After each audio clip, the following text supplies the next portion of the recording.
Good morning guys, कैसे हो आप सभी। आई होप आप सभी बहुत अच्छे होंगे और अपनी पढ़ाई बहुत अच्छे से कर रहे होंगे। दोस्तों, आज है 4 अप्रैल 2021 और हम देखेंगे 4 अप्रैल का करंट अफेयर। जितने भी क्वेश्चंस बनेंगे हम सारे कवर करेंगे। साथ ही कवर करेंगे स्टैटिक के क्वेश्चंस, जो भी इससे रिलेटेड होंगे करंट अफेयर के क्वेश्चन से सभी कवर करेंगे। तो चलिए स्टार्ट करते हैं। और आपको हमारे इस वीडियो की PDF हमारे Telegram channel cure GK library पर मिल जाएगी, तो आप वहाँ से डाउनलोड कर सकते हैं। टेलीग्राम चैनल की लिंक आपको इसी वीडियो के डिस्क्रिप्शन बॉक्स में मिल जाएगी, तो आप वहाँ से जा सकते हैं। अगर आप वहाँ से ज्वाइन ना कर पाएँ तो आप सीधे भी सर्च बॉक्स में योर GK लाइब्रेरी टाइप कर हमारा टेलीग्राम चैनल सर्च कर सकते हैं, आपको मिल जाएगा। तो चलिए स्टार्ट करते हैं। हमारा पहला प्रश्न है, हाल ही में पाकिस्तान सरकार ने भारत के साथ किन चीज़ों की आयात पर लगे प्रतिबंध को हटा दिया है? चीनी, कपास और सूत, नमक, दाल और चावल, तेल रत्न और आभूषण, लोहा, इस्पात और फल। तो इस प्रश्न का सही उत्तर है चीनी, कपास और सूत। पाकिस्तान भारत से बाघा बॉर्डर के रास्ते कपास का आयात करता था, या फिर भारत बाघा बॉर्डर के रास्ते पाकिस्तान को कपास भेजता था। लेकिन इन चीज़ों पर, चीनी पर, कपास पर, सूत पर और भी कई चीज़ों पर पाकिस्तान ने भारत से आयात पर प्रतिबंध लगा दिया था। कब लगाया था? जब जम्मू कश्मीर से 370 धारा को हटा लिया गया था। आर्टिकल 370 हटने के बाद 5 अगस्त 2019 को पाकिस्तान ने इन सभी चीज़ों पर प्रतिबंध लगाया था, और तब से अब तक पाकिस्तान भारत से इन चीज़ों का आयात नहीं कर रहा था। लेकिन अभी वापस से आयात पर प्रतिबंध हटा लिया है और अब भारत से ये सारी चीज़ें पाकिस्तान आयात करेगा, चीनी, कपास और सूत। तो ये आपको याद रखना है। इसके बाद अगर चर्चा करें पाकिस्तान की, तो पाकिस्तान की राजधानी है इस्लामाबाद।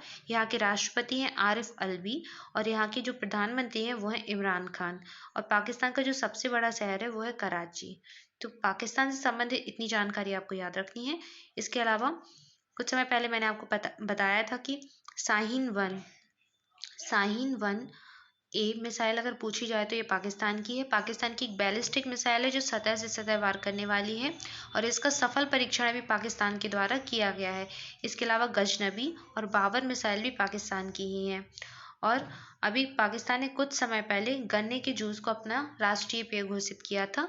तो इन सारे तथ्यों को भी आप याद रखें। आइए देखते हैं अगला प्रश्न। अगला प्रश्न है, साउथ सिनेमा के किस दिग्गज अभिनेता को 51वां या 51 दादा साहब फाल्के पुरस्कार से सम्मानित किया जाने की घोषणा की गई है? चिरंजीवी को, रजनीकांत को, प्रभास को या फिर प्रकाश राज को? तो इस प्रश्न का सही उत्तर है रजनीकांत को। साउथ सिनेमा के दिग्गज अभिनेता रजनीकांत को 51वां दादा साहब फाल्के पुरस्कार दिया जाएगा। ये 51 नंबर का है और यह 2019 का है। 2019 के लिए ये पुरस्कार दिया जाएगा। इससे पहले 2018 का पुरस्कार अमिताभ बच्चन को दिया गया था, यानी कि 50वें नंबर का पुरस्कार है। यह पुरस्कार अमिताभ बच्चन को दिया गया था। यह पुरस्कार भारत के केंद्रीय सूचना एवं प्रसारण मंत्रालय के द्वारा दिया जाता है और फिल्म इंडस्ट्री का भारत सरकार के द्वारा दिया जाने वाला सबसे बड़ा सम्मान है। और इसकी स्टार्टिंग हुई थी 1969 से, 1969 से इसको प्रारंभ किया गया था और पहला पुरस्कार देविका रानी को दिया गया था। तो इस प्रश्न से संबंधित इतने तथ्य आपको याद रखने हैं। इसके अलावा इस पुरस्कार में एक स्वर्ण कमल दिया जाता है, 10 लाख रुपए की राशि दी जाती है और एक शॉल दिया जाता है। तो ये सारे तथ्य आप याद रखिए। मैंने ये सारे तथ्य आपको बता दिए हैं। आइए देखते हैं अगला प्रश्न। अगला प्रश्न है, हाल ही में किस देश ने नेपाल को एक समझौता ज्ञापन के तहत 800 करोड़ नेपाली रुपए का अनुदान सहायता प्रदान की है? पाकिस्तान ने, बांग्लादेश ने, भारत ने या फिर रूस ने? तो इस प्रश्न का सही उत्तर है भारत। भारत ने एक MOU के तहत अभी नेपाल सरकार को 800 करोड़ नेपाली रुपए का अनुदान दिया है। यह नेपाल की एक सड़क है, तेराई प्रांत की सड़क के बुनियादी ढांचे को मजबूत करने के उद्देश्य से भारत ने इस MOU के तहत नेपाल को 800 करोड़ की सहायता दी है। इन नेपाली सड़कों को हुराई मार्ग भी कहा जाता है और ये भारत और नेपाल की जो सीमा है उसके साथ पूर्व पश्चिम राजमार्ग पर स्थित प्रमुख कस्बों को जोड़ती है। इसलिए इस परियोजना के लिए भारत सरकार वित्त पोषण दे रही है या फिर वित्त पोषित कर रही है भारत सरकार, और नेपाल सरकार कार्यान्वयन करेगी इसका। तो भारत और नेपाल की मदद से इन सड़कों का मरम्मत कार्य किया जाएगा और भारत ने अभी इसके लिए 800 करोड़ नेपाली रुपए का अनुदान दिया है। तो इस प्रश्न का सही उत्तर था भारत। आइए देखते हैं अगला प्रश्न। अच्छा, अगर नेपाल की बात करें तो नेपाल से संबंधित आपको ये सारे तथ्य याद रखने हैं। इसके बाद देखते हैं अगला प्रश्न। अगला प्रश्न है, चीन और किस देश के बीच 25 साल के रणनीतिक सहयोग समझौते पर हस्ताक्षर किए गए हैं? ईरान, नेपाल, जापान या फिर भारत? तो इस प्रश्न का सही उत्तर है ईरान। अभी चीन और ईरान के बीच एक रणनीतिक सहयोग समझौते पर हस्ताक्षर हुआ है और यह समझौता इसलिए हुआ है ताकि इन दोनों देशों के बीच आपसी संबंध को मजबूत किया जाए। तो पारस्परिक संबंधों को मजबूत करने के लिए चीन ने ईरान के साथ एक रणनीतिक सहयोग समझौते पर हस्ताक्षर किए हैं। तो इस प्रश्न का सही उत्तर था ईरान। आइए देखते हैं अगला प्रश्न। अगला प्रश्न है, हाल ही में किस राज्य के द्वारा आई लर्न एप्लीकेशन लॉन्च किया गया है? असम, नागालैंड, गुजरात या फिर पंजाब? तो इस प्रश्न का सही उत्तर है नागालैंड। अभी नागालैंड सरकार के द्वारा या फिर नागालैंड के स्वास्थ्य मंत्री ने आई लर्न एप्लीकेशन लॉन्च किया है और यह एप्लीकेशन स्वास्थ्य अधिकारियों के प्रदर्शन की ट्रैकिंग और उनकी जो कार्य क्षमता है उसको उजागर करने के लिए किया गया है, यानी कि पारदर्शिता से संबंधित है यह आई लर्न एप्लीकेशन। नागालैंड की जो राजधानी है वो है कोहिमा। यहाँ के राज्यपाल हैं RN रवि और यहाँ के मुख्यमंत्री हैं नेफ्यू रियो। ये आपको याद रखना है। राजस्थान जो नागालैंड की जो राज्यसभा सीट है वो एक है और लोकसभा सीट भी यहाँ पर एक ही है। तो इतने तथ्य आपको इस प्रश्न से संबंधित याद रखने हैं। आइए देखते हैं अगला प्रश्न। अगला प्रश्न है, 30 मार्च 2021 को विश्व आर्थिक मंच यानी कि वर्ल्ड इकोनॉमिक फोरम के द्वारा वैश्विक लैंगिक अंतराल रिपोर्ट जारी की गई। इससे संबंधित निम्न तथ्यों पर विचार कीजिए। पहला है, इस रिपोर्ट के अंतर्गत जारी वैश्विक लैंगिक अंतराल सूचकांक में 156 देशों को शामिल किया गया है। ये 156 लिखा है। इसके बाद दूसरा पॉइंट है, इस सूचकांक में आइसलैंड को शीर्ष स्थान प्राप्त हुआ है। और तीसरा पॉइंट है, भारत इस सूचकांक में 140वें स्थान पर है। तो उपयुक्त कथनों में से कौन सा कथन सही है आपको यह बताना है। तो इस प्रश्न का सही उत्तर है उपयुक्त सभी। ये सारे तथ्य ही सही है। पहला तथ्य, इस सूचकांक में 156 देशों ने भाग लिया। हाँ, तो ये सूचकांक 156 कंट्रीज के बीच में निकाला गया और इसमें भारत की रैंक 140 थी तथा इस सूचकांक में जो पहले स्थान पर था वो था आइसलैंड तथा आखिरी स्थान पर यानी कि 156वें नंबर पर आया था अफगानिस्तान। तो इस प्रश्न से संबंधित ये सारे तथ्य ही सही हैं। और वर्ल्ड इकोनॉमिक फोरम की बात करें तो इसकी स्थापना हुई थी 1971 में, 1971 में। यह एक इंटरनेशनल NGO है और इसकी जो हेडक्वार्टर है वो है कोलोनी, स्विट्जरलैंड में। तो ये आपको याद रखना है। और भारत का जो रैंक है इस बार आया है 140वां और स्कोर जो था 0.625, ये भारत का स्कोर था। यह सूचकांक 0 से 1 के मध्य विस्तारित रहता है। 0 का मतलब होता है पूर्ण लैंगिक समानता और 1 का मतलब होता है या फिर 1 का अर्थ होता है पूर्ण लैंगिक असमानता। और भारत का जो स्कोर था वह था 0.625 और भारत की रैंक रही 156 कंट्रीज में 140वीं यानी 140। लास्ट ईयर भारत की रैंक थी 112। भारत इतने नीचे आ गया है, बहुत नीचे इसकी कंडीशन आ गई है भारत की। इस सूचकांक से संबंधित इतने तथ्य आपको याद रखने हैं। आइए देखते हैं अगला प्रश्न। ये सूचकांक 4 अंतराल या फिर 4 जो है उनके परीक्षण करता है, 4 क्षेत्रों का। ये मैंने यहाँ पे लिखा है तो आप ये पढ़ लीजिए, आपको PDF मिल जाएगी। आर्थिक और भागीदारी अवसर, शैक्षणिक उपलब्धियां, स्वास्थ्य और उत्तरजीविता और राजनीतिक सशक्तिकरण। इसका मतलब है इस सूचकांक में देखा जाता है कि किसी भी कंट्री का इकोनॉमिक पार्टिसिपेशन कैसा है, वहाँ की एजुकेशन कैसी है, हेल्थ सर्विसेज कैसी हैं और पॉलिटिकल एम्पावरमेंट कैसा है। तो ये सारी चीज़ों को ऑब्जर्व किया जाता है, उसके आधार पर ही स्कोर दिया जाता है और फिर रैंक निर्धारित की जाती है। तो ये 4 क्षेत्रों पर लैंगिक अंतराल का परीक्षण करता है। ये चारों क्षेत्र इंपॉर्टेंट है, आपको याद रखने हैं। आइए देखते हैं अगला प्रश्न।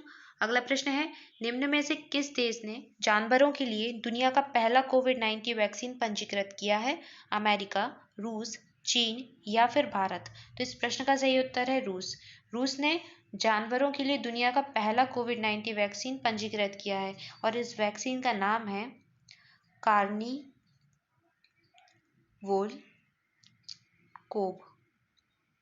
इस वैक्सीन का नाम है कार्निवल कोव। तो ये आप याद रखिए।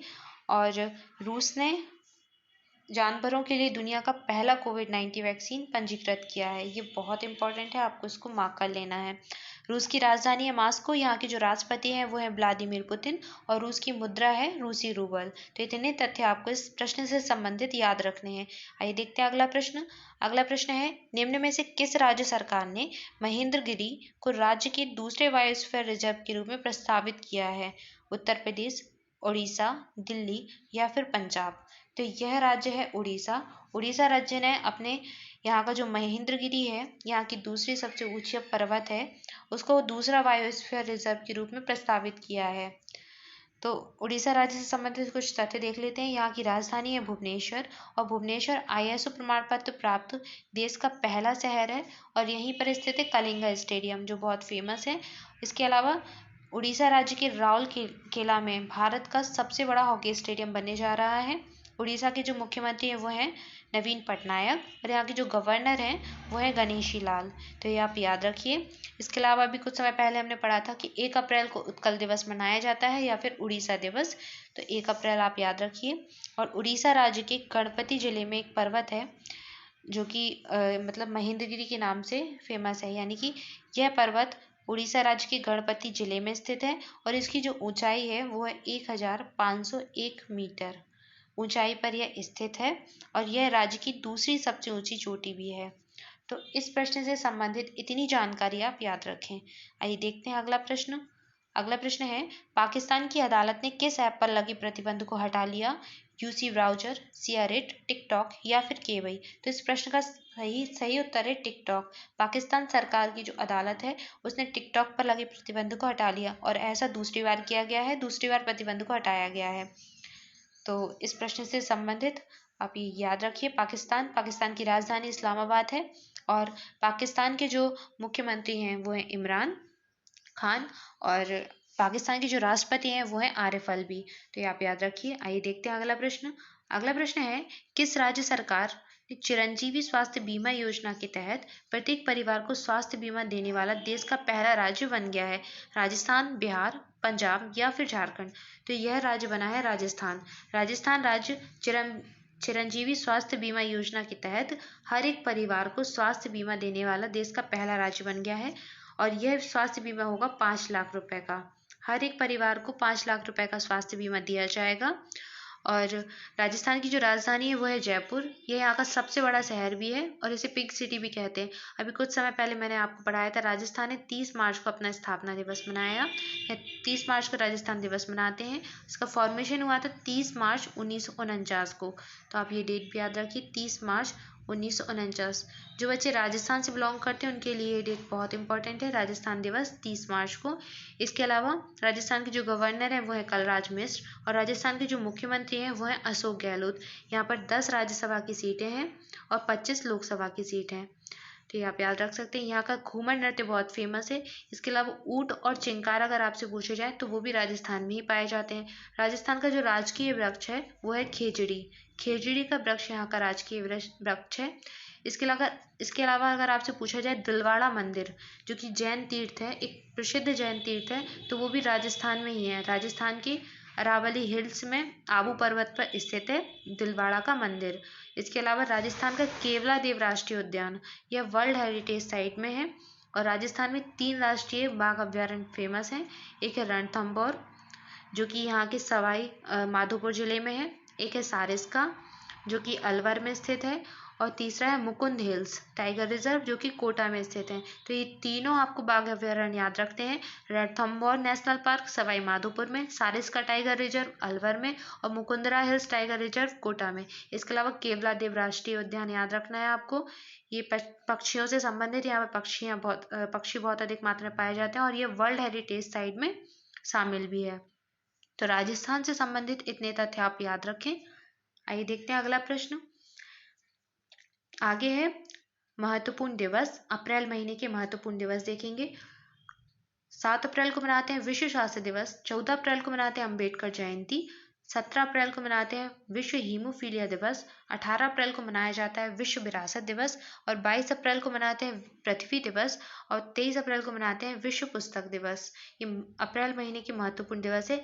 इसके अलावा मैंने आपको बताया था कि 22 मार्च आपको याद रखना है, 22 मार्च को मनाते हैं विश्व जल दिवस, water day, world water day, और 22 अप्रैल को मनाते हैं विश्व पृथ्वी दिवस, और 2 अप्रैल को भी मनाते हैं वर्ल्ड ऑटिज्म डे। ऑटिज्म जागरूकता दिवस भी आप याद रख सकते हैं, 2 अप्रैल ऑटिज्म जागरूकता दिवस। और पहली बार ऑटिज्म जागरूकता दिवस मनाया गया था 2007 में संयुक्त राष्ट्र महासभा के द्वारा की पहल पर 2007 में पहली बार मनाया गया था। तो ये आप याद रखिए, अभी अभी निकला भी है। सो गाइस, ये था आज का करंट अफेयर। आइए देखते हैं कल का प्रश्न। कल आपसे प्रश्न पूछा गया था, भारत और किस देश के बीच संयुक्त सैन्य अभ्यास वज्र प्रहार का आयोजन किया गया? तो इस प्रश्न का सही उत्तर था अमेरिका। वज्र प्रहार भारत और अमेरिका के बीच किया जाता है। इसके अलावा युद्धाभ्यास भी भारत और अमेरिका के बीच किया जाता है। ये एक संयुक्त सैन्य अभ्यास है, ये आप याद रखिए। कल आपसे थंबनेल में जो प्रश्न पूछे गए थे वो थे, हाल ही में मशहूर मराठी लेखक को सरस्वती सम्मान 2020 का मिला है, लेखक का नाम पूछा गया था। दूसरा आपसे पूछा गया था, उत्कल दिवस कब मनाया गया? तो बहुत सारे बच्चों ने इस प्रश्न का सही उत्तर किया है और कुछ बच्चों ने डिटेल में भी आंसर लिखा है, बहुत अच्छे से सारे पॉइंट्स लिखे हैं। तो लिखते रहिए, ऐसे ही डिटेल में लिखिए, कोशिश कीजिए आप ज़्यादा से ज़्यादा जानकारी लिखें। उस प्रश्न से संबंधित जितनी भी जानकारी हो आप लिखने का प्रयास करें और यूट्यूब के जो इस वीडियो का कमेंट बॉक्स होगा उसमें लिखने का प्रयास करें। अच्छा रहेगा, क्योंकि आप जितना कुछ भी लिखोगे आपको बहुत अच्छे से याद हो जाएगा, आप कभी नहीं भूलोगे। ज़्यादा से ज़्यादा लिखने का प्रयास करें।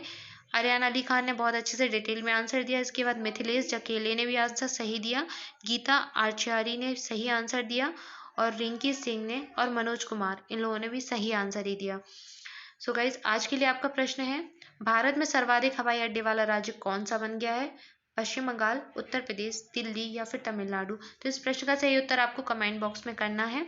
और गाइज, अगर आपको वीडियो अच्छा लगा हो तो वीडियो को प्लीज़ लाइक करें और अगर आप पहली बार चैनल पर आए हैं तो चैनल को सब्सक्राइब करना बिल्कुल ना भूलें।